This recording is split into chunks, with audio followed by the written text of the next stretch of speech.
If you have equipment that doesn't idle well, doesn't start, or just doesn't run as good as it used to, you're not alone. These are common issues that happen in 2-stroke and 4-stroke engines that sit in storage over time. The issue, degraded fuel or ethanol, will create deposits, gum, and varnish in the carburetor that will decrease the performance. The solution? AMSOIL Power Foam. In order to use Power Foam, you will first need to drain the gas so that you know your issues aren't due to old gas. Next, refill with fresh gas.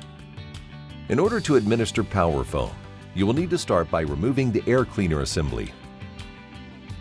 Before administering Power Foam, be sure you're working outside or in a well-ventilated area. Next, start the engine. With the engine running, spray Power Foam directly into the throttle body as fast as possible without stalling the engine. It is normal to see considerable white exhaust smoke and to smell a distinct odor. You may need to rev the engine above idle to keep it running.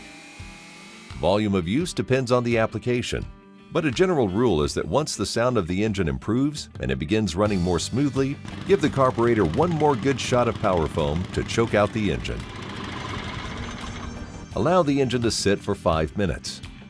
Restart the engine and let it run for another 5 minutes. If operation is fully restored, reinstall the air cleaner. If not, repeat treatment with Power Foam. Remember, for all 4-stroke engines, you will need to change the oil after treating with Power Foam. Your engine should now run more efficiently, start more easily, and have more power. To get your Power Foam, order from AMSOIL.com today.